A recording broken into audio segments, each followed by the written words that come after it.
How's that? Do you have sound now?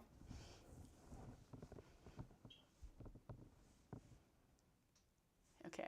Tell me if you have sound now.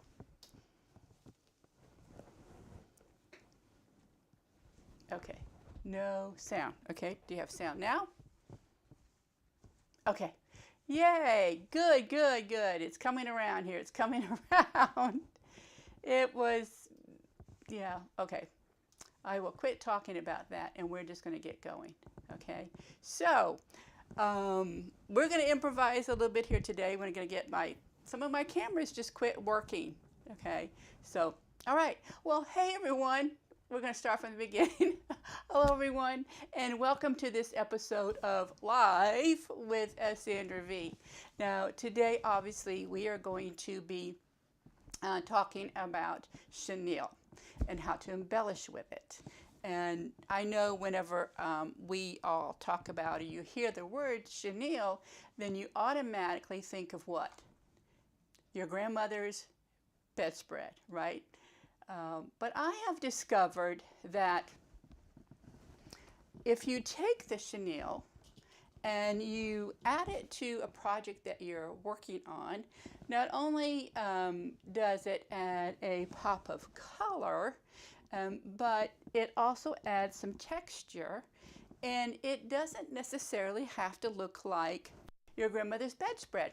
It can give it a modern, fresh feel for a project that you want to be working on, for a modern, fresh room, let's say.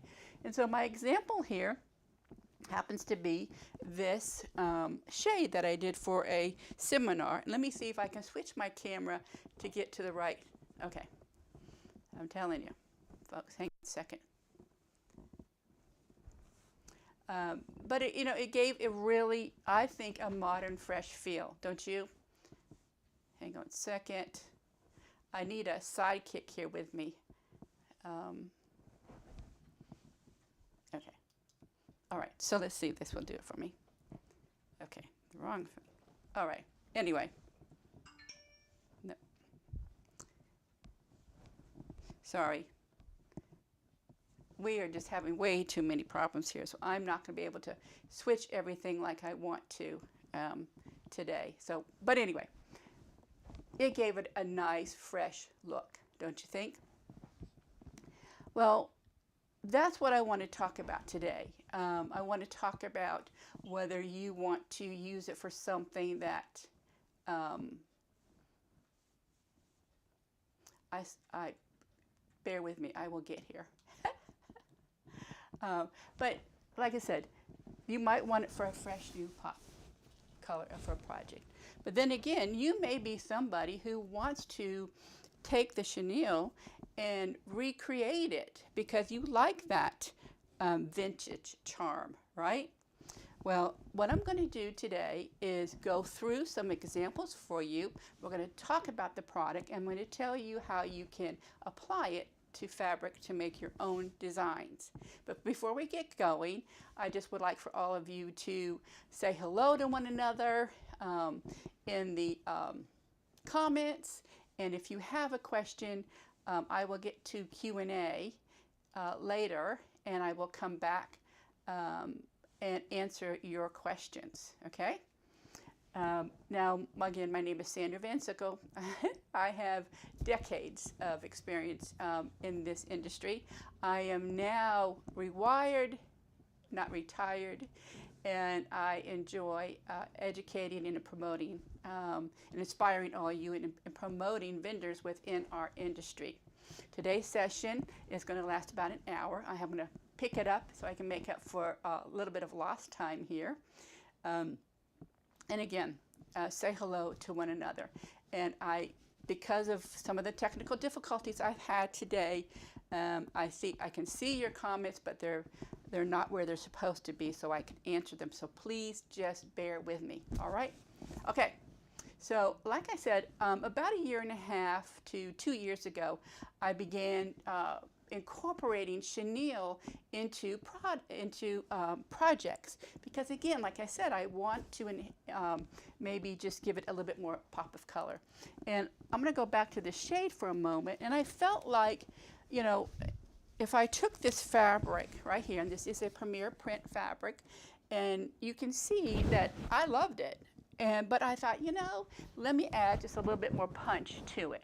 Because I felt like if you were a designer, if you were a homeowner or whatever, and you wanted to incorporate another color into this room, well, why not start with your shade? Why not add a little bit of this hot pink? And I know in the camera it looks a little bit like a deep hot pink, but it's a really cute little hot pink.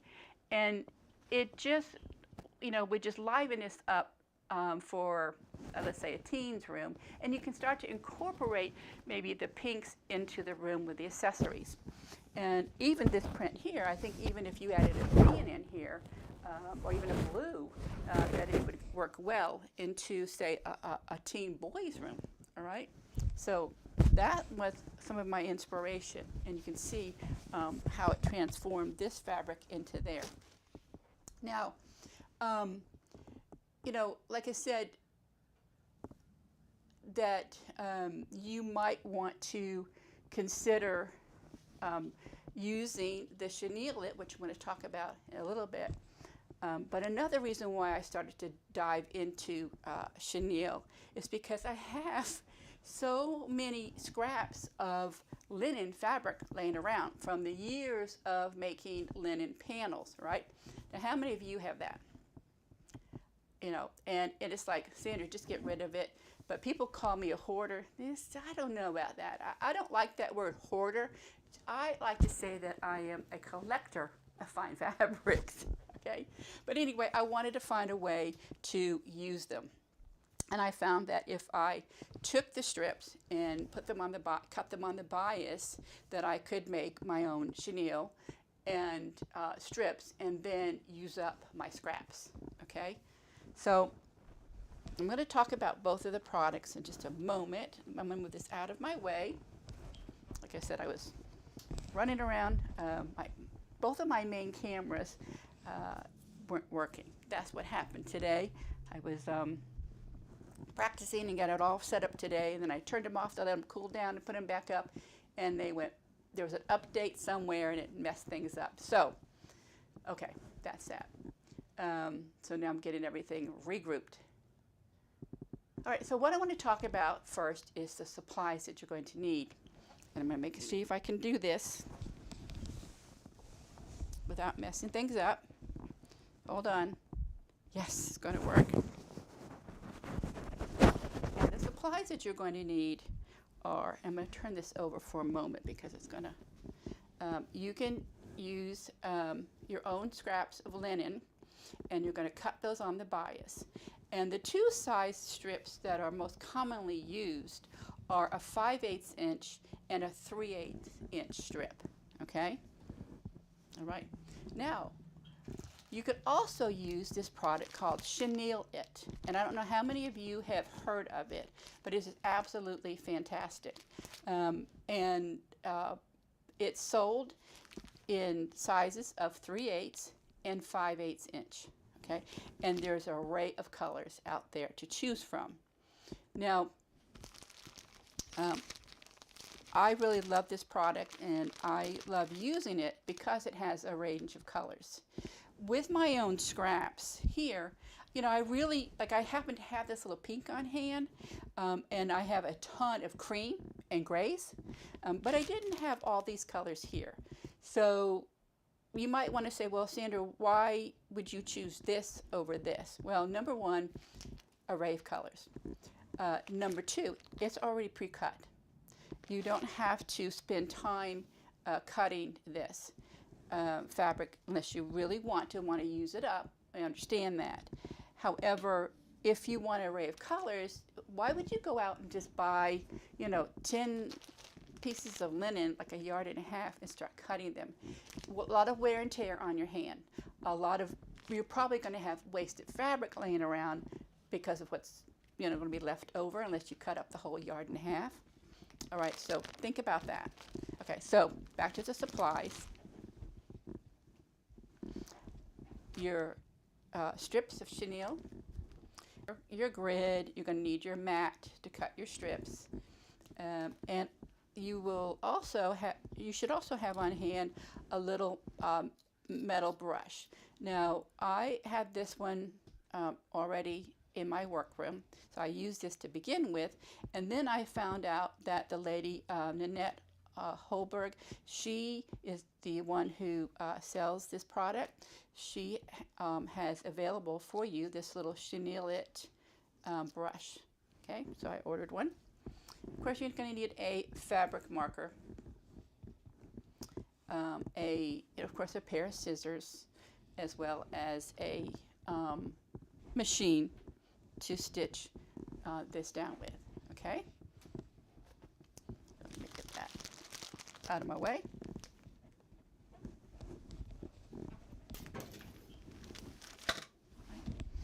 So basic supplies, really. I mean, nothing different than maybe some of the things you have in your workroom. All right. Now, well, you may want to have a spray bottle along in your workroom with you, so that if you're going to do like a Roman shade, you can spray the Chenille-it and then use your little brush to brush it up and let it dry. Because when you're making pillows or quilts, to get the fabric to bloom, you will take it and put it in the washing machine and dryer. And that's what causes the fibers to what they call bloom. Well, you're not going to be able to do that with a Roman shade because you don't want it to shrink. So if you have a water bottle, you can just spray it and brush it. Okay. So what I want to do now is I want to go ahead and show you the examples that I have here. Okay. Now, we all know that when you start a project, you get into it, and it always seems a lot easier than what it is. So I have been experimenting with different, I'm going to say pillow tops for right now.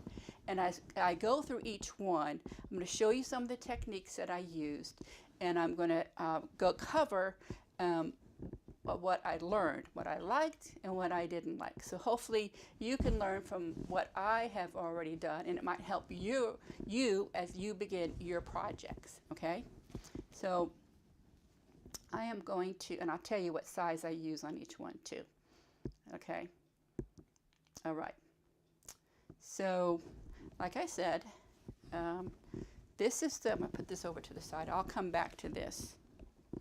All right, now this one here was the first one that I worked on, and very, very basic, and I like to take and use this, I call it upholstery Skirtex, and a lot of you are upholsterers out there and may have this in your arsenal of supplies. And this is just a Skirtex that they use for the skirts on the bottoms of the chairs or sofas. Okay, but you don't have to. You can all go ahead and use paper, like what's the cardboard paper, to make your patterns. So I just drew a circle. Okay, and then you kind of divide your pillow top in a quadrant, and you find your center, and I think it's best if you work that way. And I just took this and I laid it down, and I took my fabric marker and I just went around and started to draw the circles. Okay, now this could use a lot more work, but again, it was just a sample. And then once I drew my lines, I actually used my strips of the chenille, or the chenille strips I should call them, fabric strips, and I lined them around the circles. Okay, and I'll show you that process in just a moment. And then I took my strip along with a Chenille-it strip, because I wanted to see how they bloomed, if they bloomed differently. And all I did was cut smaller strips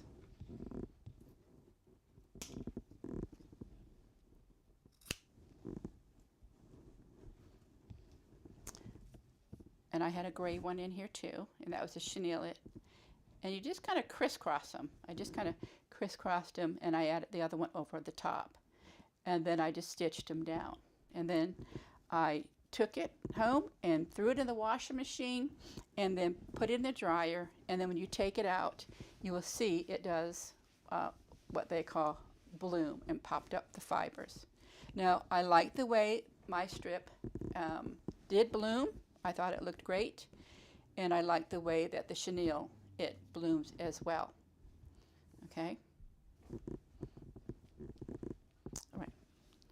Now, the next one I want to show you happens to be this right here. Like I said, this one needs a little bit more work, but it was a start. It was a test. Actually, let me put this back down here for backing. I have this little pillow called the Joy Pillow. And with the Chenille-it, you can take it and make words out of it. Okay? So, we're close up. Here, I had this fabric, and I drew out the word joy. All right? And then I just kind of freehanded this little branch here, or the little, I guess it's we'll just say a little branch. All right? And then I applied the 5/8 inch Chenille-it on top of here. Now, what I want to point out on this one here is whenever you're sewing down your strips, okay, you could just about use any color of thread, because when you stitch it down, you're going to, well, first of all, when you stitch it down, you're going to stitch into the center. You're always going to stitch in the center of your strip. And because the strip, because I can see you put a comment, but I can't read it. Because the strip is on the bias, and when you sew it in the center, then it's going to catch all the fibers. And so when it washes, it's just going to bloom around it. Okay, but if you do that on the end of a linen, okay, and you stitch it frays out this way, okay, and it frays out this way, and I'll show you in a few minutes what I'm talking about. But with your with the bias strip, it's going to keep it all intact. Okay, now once you put it down, you trace it out, and you sew your Chenille-it down, and you wash it, and then you come back and look at it. Then you're going to think, oh, you know, I really do need to fill it in over here, or I want to fill it in, you know, over here. You can certainly do that, and add another strip and stitch it down, and then wash it again, and then you'll see that it will bloom and begin to fill in. Okay, now I'm going to go back to the stitching because I didn't finish that. And in here you can see, I don't know if you can see that I've stitched this down with white thread. This piece here is one that I added on, and I did use my little brush and brush it out a little bit, but I'm going to take it back out of here and wash it again. But you'll see here, you see these here, you don't really see the white stitching. Now, I think that if I were to do the red again, I would probably use a red thread, because if I push it around a little bit, I will find some of it. But just know that that's one thing when you're stitching it. You don't always have to change your thread color if you don't want to. Okay, so I'm going to rewash this, and that will fill in. All right. Now again, this is the 5/8, and you can see how it rows of it will fill in together. This is the 3/8 inch, and you'll see how nice that looks.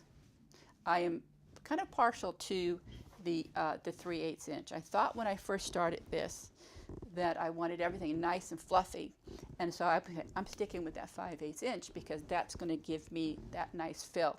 But in reality, it's the 3/8 that I really do like. Okay.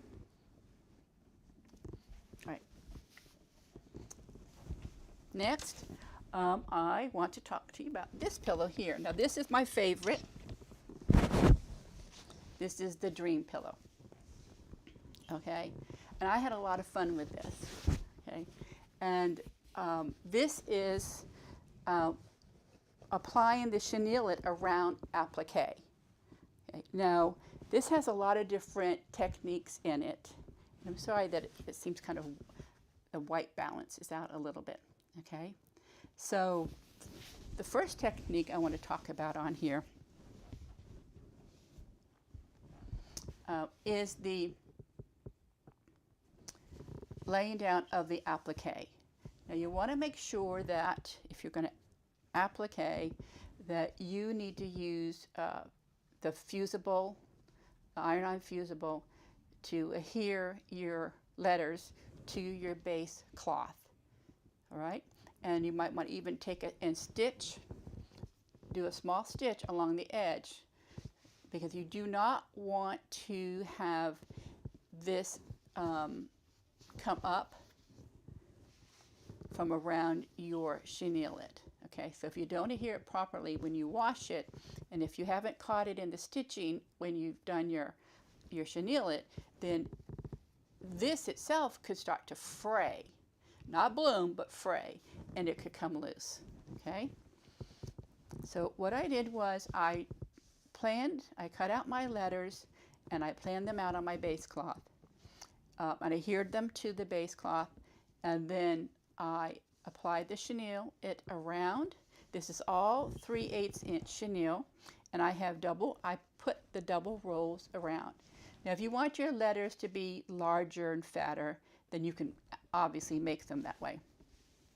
Okay, and then I stitched the chenille around. Then I decided that I really wanted this border around the edge. And to me, this really screams vintage. Don't you agree? And this was very simple. Once I drew my lines, then I started to lay the Chenille-it down in a row. Okay, and we will glue it down. And then I go back and you stitch just in the center. Okay. Now you see here, remember I said about the white thread. The red, again, is questionable. You might want to change that. But see here, even in the yellow, you don't see the white thread. In the pink, you don't see the white thread. In the blue and green, you don't see the white thread. Okay. Now, when I bordered this edge here, I did use 2 layers of the 3/8 inch white Chenille-it. I just wanted it to have a little bit more fluff.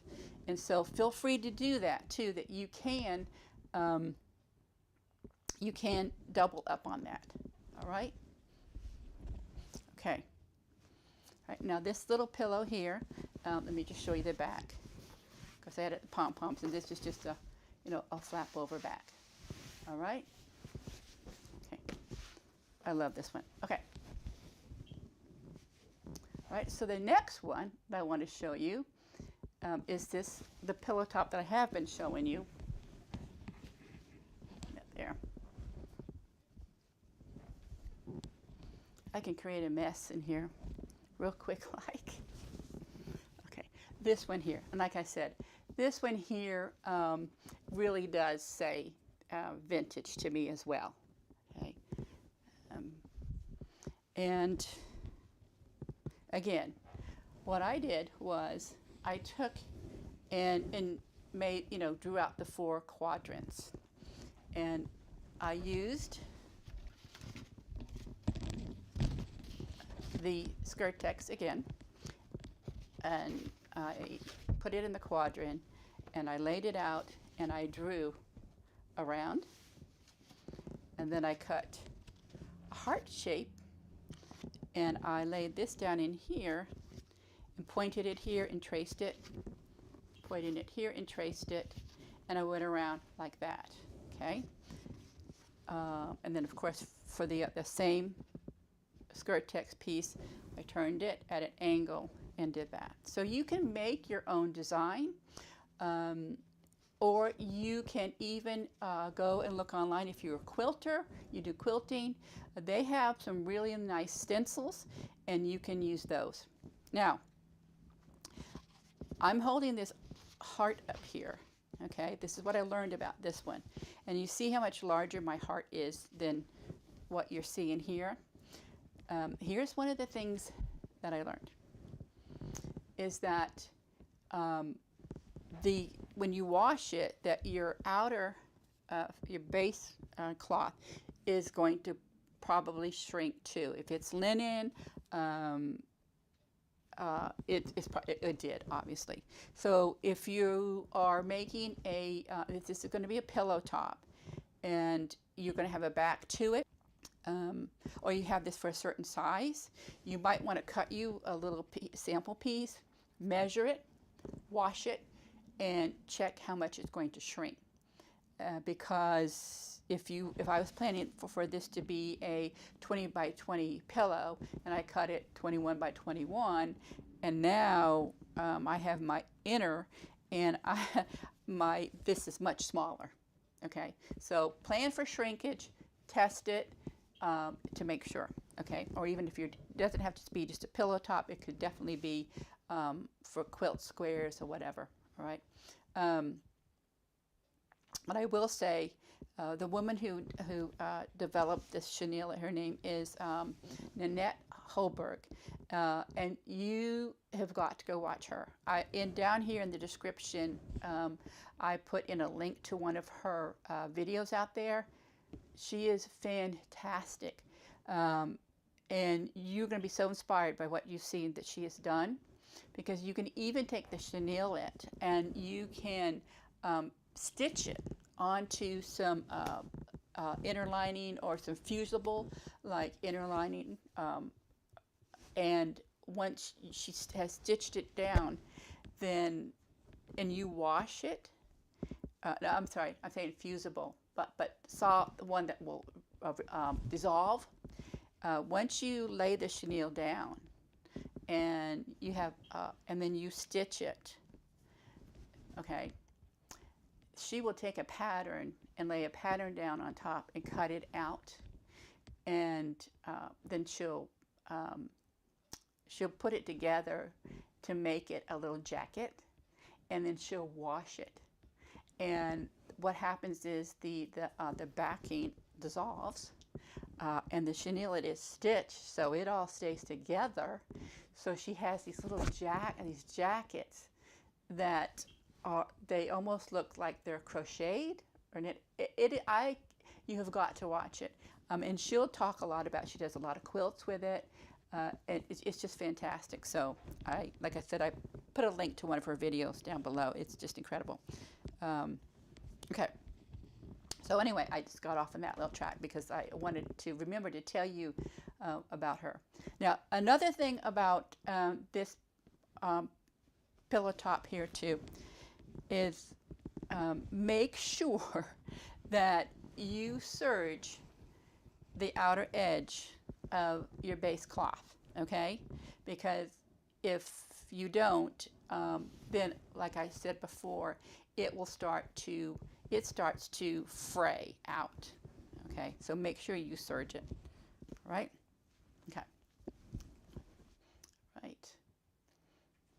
Now I'm going to take this out of the way.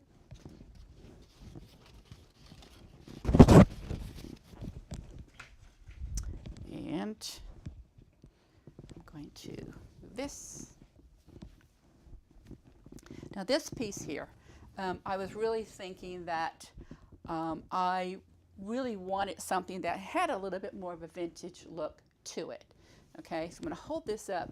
I don't know if you can see it. Okay, if I get it in the right light, then you will see that I have some little swirly at the top and at the bottom. Okay, so does that not look more like the bedspread that we remember from years gone by? All right. Okay, so let me tell you a little bit about this one. I planned it out, and I used a round, I actually used a spool of thread, and I've laid it out. First I drew my line, and I drew another line for my center. I always quadrant it out, and then I started making these little circles, outlining them, and then I knew I wanted these to swoop here. I'm sorry if you can't see it with this balance right here.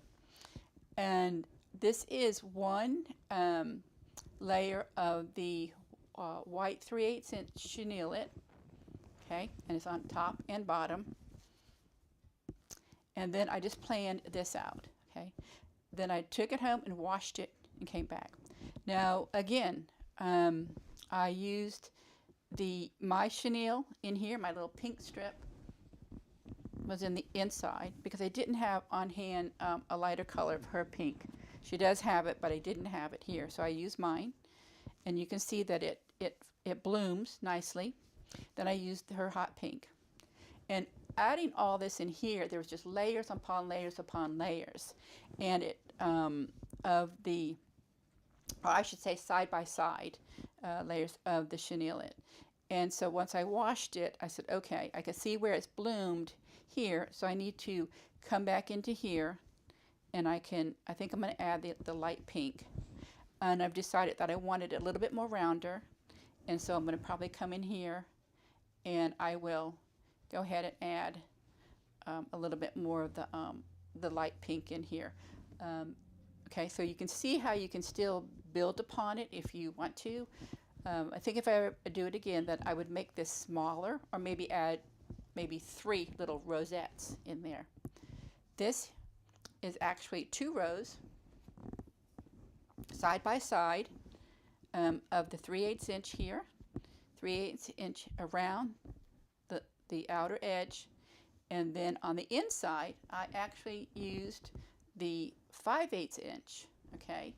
And what I did was I just laid it just like this, side by side, just offset it enough. I wanted to fill that space, so I offset it just enough so where I could stitch in the center.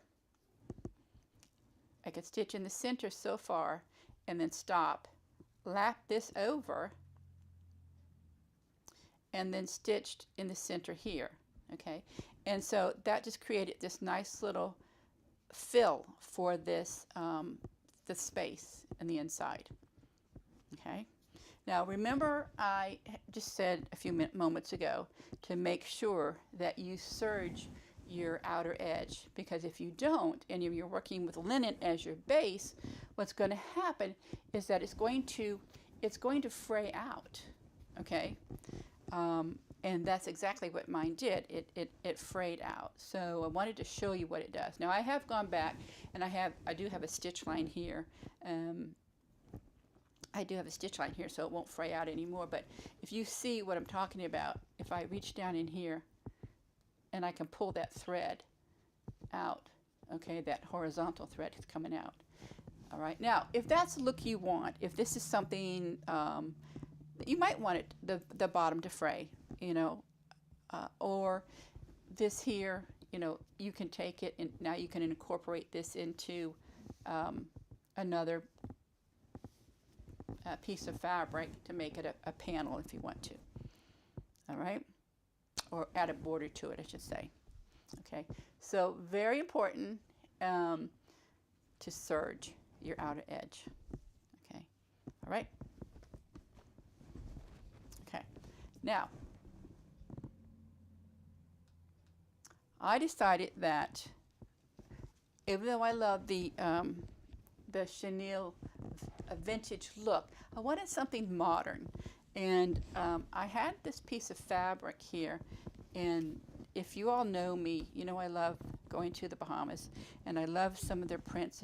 There's a fabric store there that I go to every time, and it's called Bahama Prints. You should follow them on Instagram. Their colors are bright and, you know, tropical. And I brought this piece back years ago, and because I like to, I have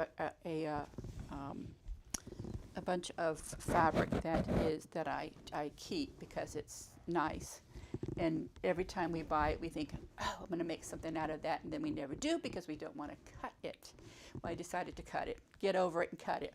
So that's what I would say to you too. Don't hoard it, cut it, use it.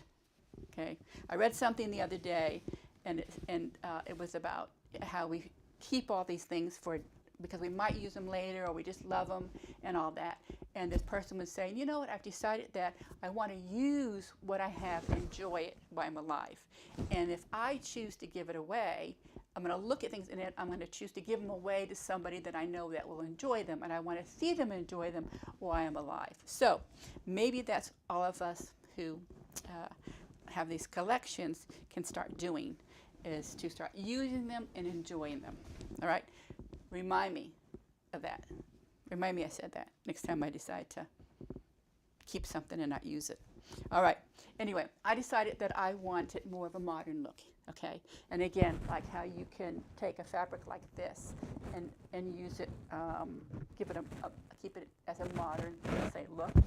Well, that's what I decided to do. All right.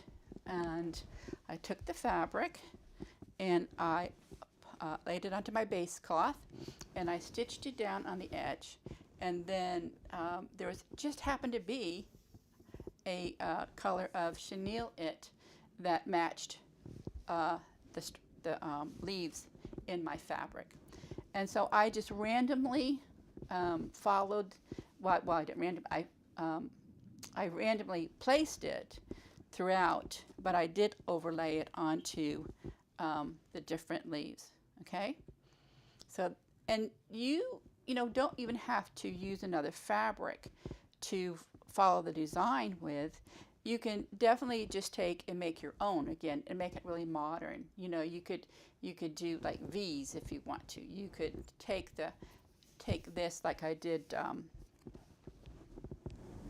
this first one here, and layer your chenille and just make these big, look like big fluffy buttons if you want to on here. Just use your imagination, and that's what's really great about this chenille, is that you can do that with it. All right. Now, one thing I want to point out about this one here is be careful with your fabrics, with the shrinkage of them. All right. So what happened? And I don't know if you can see it, but can you see some of the wrinkles in here? My base cloth shrunk more than my printed fabric. Okay?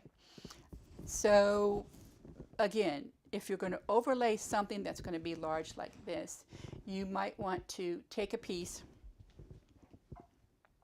and measure it, and then hang on a second. Take a piece, measure it, and then wash it, and then measure it again to see if it how it shrinks. Okay. Now I don't mind it. At first I did. I went, oh shucks, but then I think it's going to be fine. Okay. And then once I put it, I'm going to make a pillow out of it.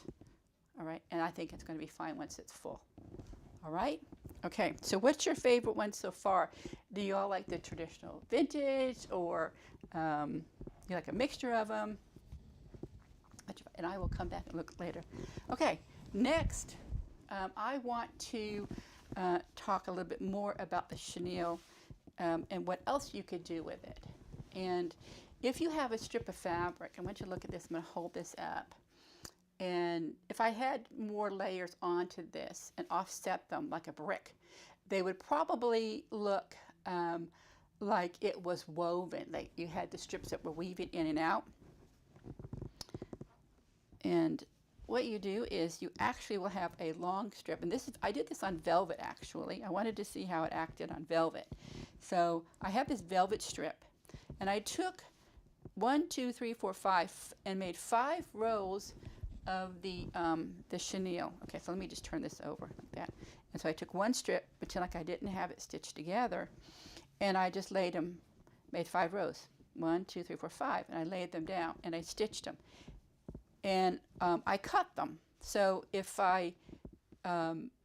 this was 4.5 inches, then I cut them 4.5 inches.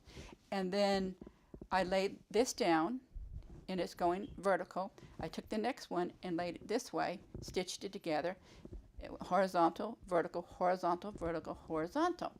And then you can do another row the same way, but when you start the next row, start it with the opposite, where you've got the the horizontal, and then the vertical, horizontal, vertical, and it just makes, you can make a big piece and it would make a beautiful quilt like that. All right? I don't want to forget that. Or if you want it to, it's probably not the right color. I've got to hurry up because I'm going to run out of time. Is that you can easily, you know, if you wanted to make it a little bit small or whatever, but you could easily, you know, stitch it to and maybe border a quilt or border a pillow. Okay, so that's just an idea. Okay, now I will tell you that I got this idea from Nanette. Okay, she has a little piece, little sample. But isn't it pretty though? Can you just see that? It probably doesn't go exactly with this, but what a pretty border that makes. Okay, now one more thing before I show you how to do your own design. A lot of the quilters are now, because of Nanette, you don't have to bind the edge of your quilt. You don't have to bind the edge of your pillow. Even the dream pillow, if you took the dream pillow and you wanted frayed around the edge, it would be hard to put a zipper in. That's why you could do the fold back, okay, the lap over, okay. But you could add the chenille along the border, okay. So there's the back side, there's the front side, and if you turn it on the side, it is all sealed up, okay? All right, so what you do is you take and you make sure that you serge your edge, because if you don't, it's going to fray. It's not going to bloom, it's going to fray out. Or you will risk seeing, if it's, say this was navy blue and you've put white on there, then when you turn it, you might see the edge, okay? All right, you do that. And then you'll take 2 rows of the 5/8 inch, stack it, and she suggests putting it on the back first, and you're going to lay it down and you're going to offset it just ever so slightly off the edge, okay? Maybe a 1/16 of an inch, not quite a quarter, okay? All right, of course it will be even, like even on the top. Right? And then you're going to stitch down the center, catching all the layers. Then you're going to turn it over. Of course, you'll go all the way around, and then you'll turn it over, and you'll do it on the front. And when you do it on the front, you'll see how it is along the bottom edge. You'll see that it shows just ever so slightly from the back, and you'll lay the front down on top, just like that. And you'll stitch on top of it, and this is what you'll get, okay? Now, all right, and so that's what you get, and you see how that is, it's all stitched together, okay? Now, you can also use the chenille as a fringe, okay? And all you have to do is take and before you add the top or the bottom, you just take your row and you'll just layer it. I thought I had a smaller one, but you'll just layer it out, okay? And you'll stitch, if you want it to be part of your face like this is, then you just stitch it down the center and you'll keep running off the edge and stitch it down the center, okay?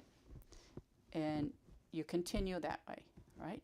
And then you can lay your top and bottom right over the top, and then when you wash it, this will bloom and this will bloom, and there you go. You have self-made fringe hanging off, okay? So something to think about. All right, now I want to show you how you can, hang on, me get to where, okay, I want to, like I said, I can't see the comments. All right, again, I apologize for my This is the first time I had real bad technical problems in a long time. Okay, so now I want to show you quickly how you can apply this and some of the little tips all around that. So I'm going to take this base cloth and I'm going to use linen. And again, I like to mark out quadrant. And this one here, I think if you guys go on Pinterest, there's a lot of inspiration on there. If you look up chenille, and you've seen where they've done a chenille, you've got your base and you have a chenille snowflake. How many of you have seen that, right?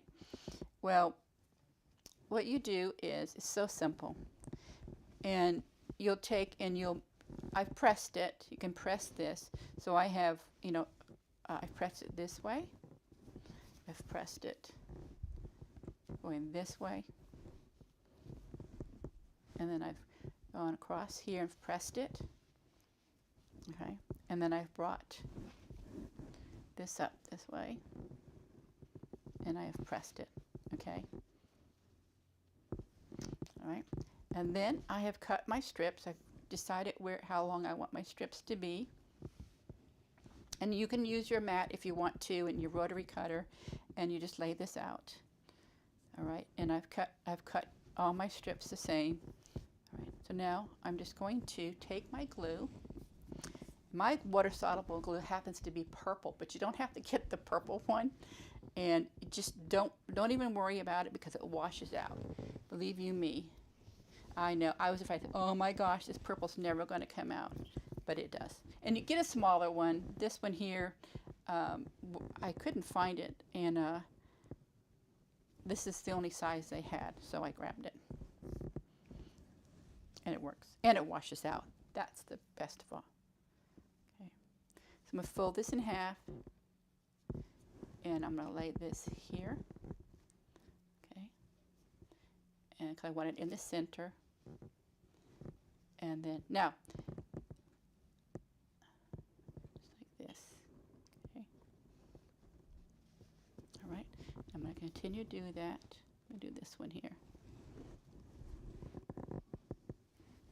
Now you can take this to the machine and you can stitch it right then and there at the machine. You don't have to glue it down, but I have found that I like gluing it down because I like to layer everything and then get it over to the machine and I can stitch. And I'm telling you, that little border along the edge of the dream pillow, I thought this is going to take me forever.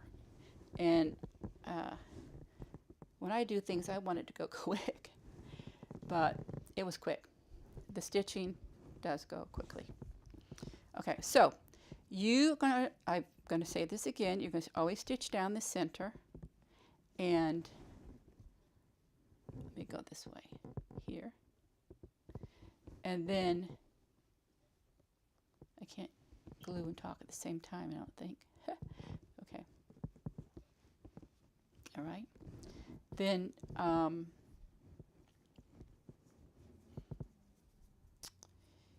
I like to, you'll use the stitch length. That's what I wanted to tell you. The stitch length is about a 2.0 stitch length.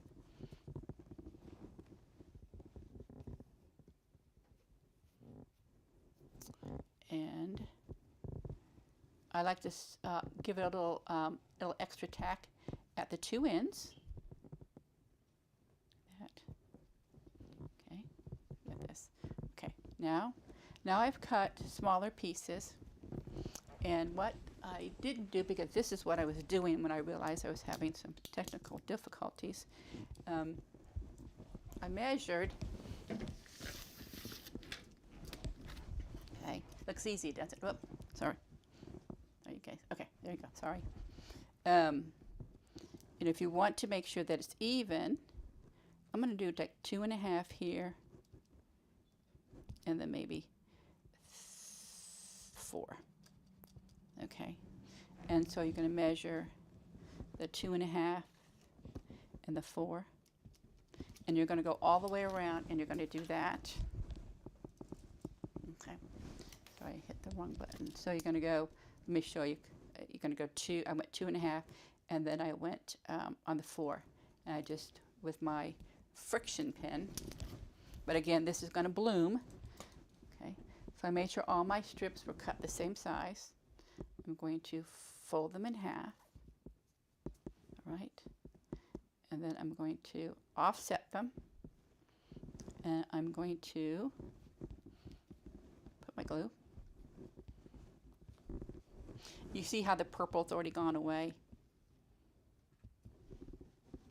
I'm going to lay that there, and I'm going to bring this out here. I'm going to bring this out here.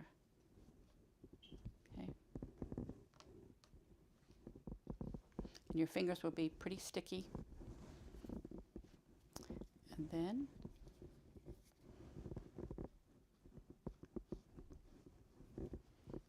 take the other one, and I fold it in half, and I'm going to put it about there,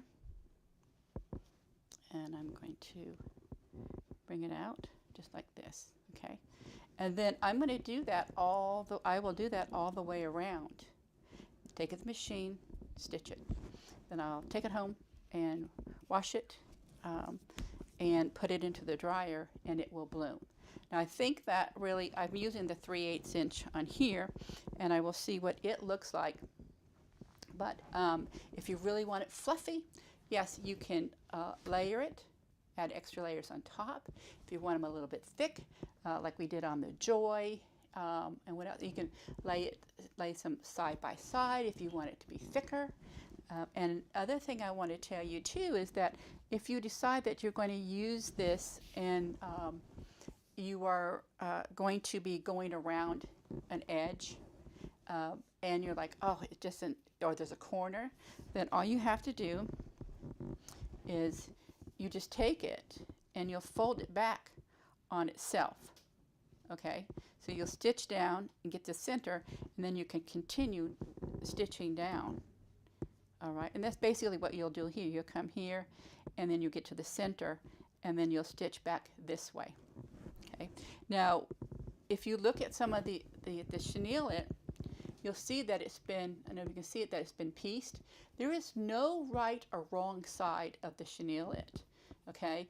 And once you stitch it down and it blooms, you don't see the seams whatsoever, okay?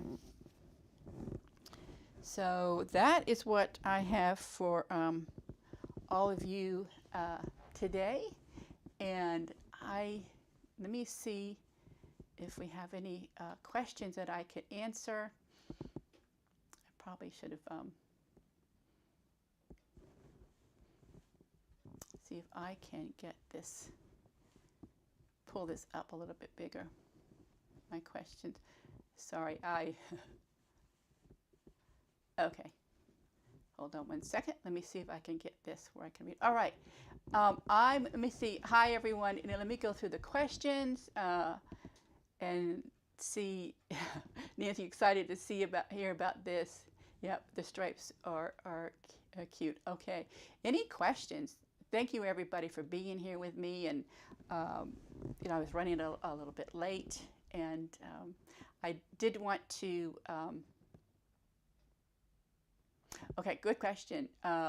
Did you wash the velvet piece or just brush it? I washed it. I actually, I threw the whole thing into the washing machine.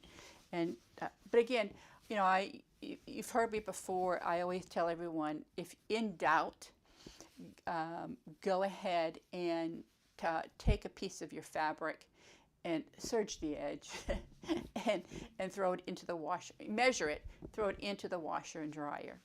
First to see how it will act. That's the best thing I can tell you. You know.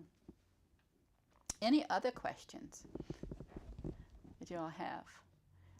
Well, just want to remind you, I won't be back for a couple months because we're going to be off to the IWCE International Windows Covering Expo. I don't know how many of you are going to go, but if you do, I hope we can see you there. It's going to be in April, and there will be links to that, I think, in you'll get an email with the replay.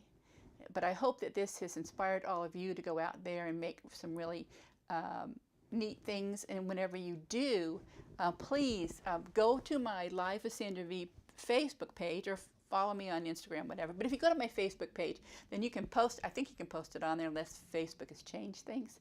But I want to see what you're creating, because I'm sure that you all are some creative folks out there, and some of the things that you will create will just wow me. So, okay. All right. Okay, everyone. Thank you again for being here. I appreciate all of you, and we will see you next time on Live with Sandra V.